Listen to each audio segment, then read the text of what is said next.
झूठा खाना। किशोरी लाल अपनी बीवी सुजाता, पोते हितेश, आलोक और पोते की बहू जिग्ना और पोती प्राची के साथ एक छोटे से घर में रहते थे।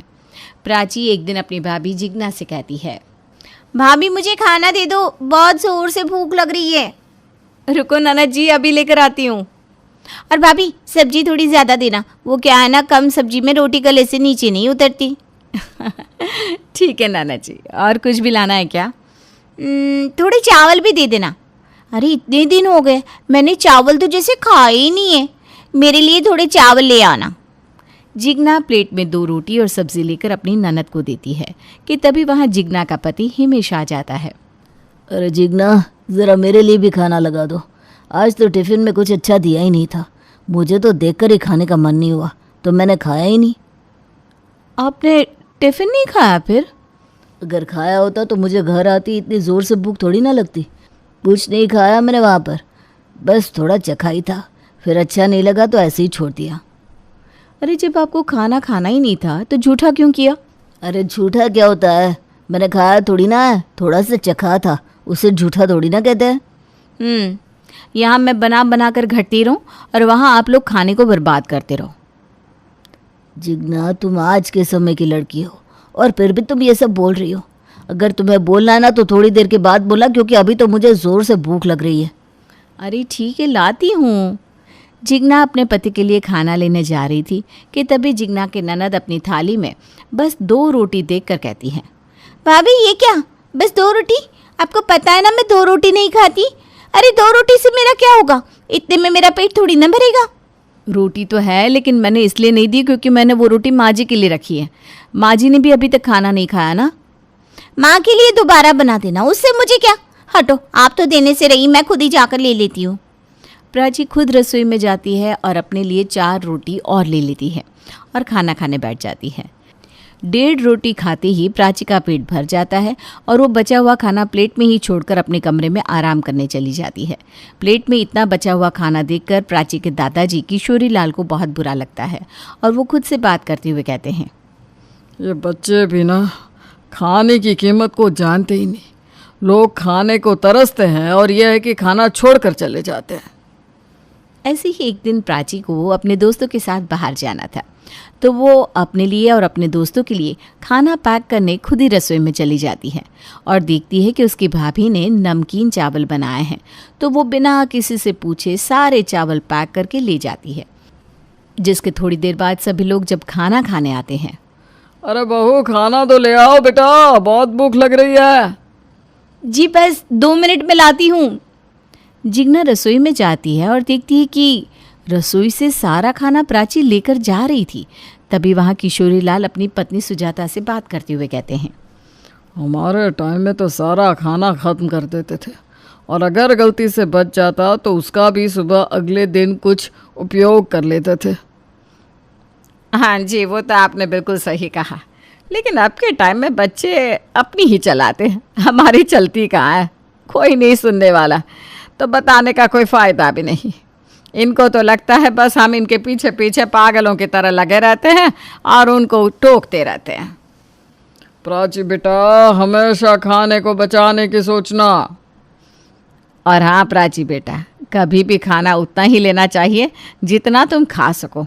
खाने की बचत करना बहुत ज़रूरी है, क्योंकि आज हमारा भले ही ठीक हो, कल का हमें कुछ नहीं पता। दादाजी दादी जी, आपको सुबह सुबह प्रवचन देने के लिए मैं ही मिली थी क्या? अरे मेरा खाना, मेरी मर्जी, मेरी भूख, आप लोगों को उससे क्या? आप लोगों का कुछ जाता नहीं ना। पता है हम बाहर जाते तो कितनी भूख लगती है, और खाना अगर बच भी रहा है तो क्या हुआ, हमारे भीख मांगने वाले दिन आ गए हैं जो हम खाना बचाएं। देखा, मैं कह रही थी ना, इन बच्चों को समझाने का कुछ फ़ायदा नहीं है। इनको कुछ भी बोलो पलट कर जवाब देना आता है ना। अरे 2 रोटी बच जाएगी और वो कोई और खा लेगा तो बिगड़ थोड़ी ना जाएगा, लेकिन नहीं, इनको तो हर बात में बहस करनी है और अपनों से बड़ों को दुश्मन समझना है। दादी, मैं किसी को दुश्मन नहीं समझ रही हूँ। अब क्यों ऐसा बोल रही हो? अरे जब घर में खाना बनाए तो खाने के लिए बनाए ना। मैं तो ये कहती हूँ खाना जितना ज़्यादा बने उतना ही अच्छा है, क्योंकि किसी को खाना कम नहीं पड़ना चाहिए। और ज़्यादा बन जाए तो उससे क्या हो गया, कम से कम सबका पेट अच्छे से तो भर जाएगा। लेकिन नहीं, आप लोगों की तो कुछ अलग ही थ्योरी चलती रहती है। प्राची बस ये बोल रही थी कि तभी वहाँ किशोरी लाल का पोता हितेश आ जाता है और वो भी ये सब सुनकर कहता है, ओहो, आज तो खाने पर गंभीर चर्चा हो रही है। लगता है फिर बाबूजी का लेक्चर शुरू हो गया है। भैया, दादाजी तो अपनी आदत से मजबूर है। उनको तो जब तक किसी को लेक्चर सुना ना दे उनका खाना हजम नहीं होगा और ना ही नींद आएगी रात में। कहिए बाबूजी, आज किस बात पर लेक्चर दे रहे हैं आप? कुछ ज़रूरी बात है या आज भी वही पुरानी बातों को लेकर आप शुरू हो गए हैं?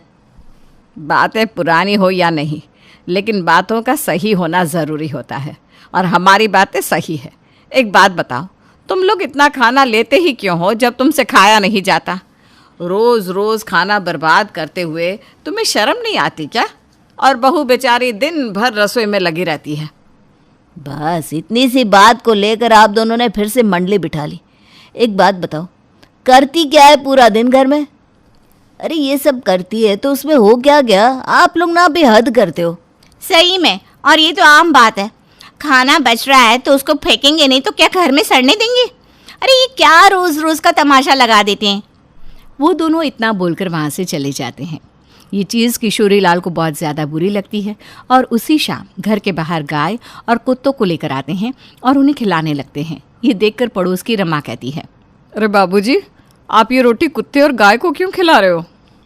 अपने बच्चों को तो बहुत समझा लिया, लेकिन उनको मेरी बात सुननी ही नहीं होती और मेरी बातों का रोज़ मजाक ही बनाना होता है।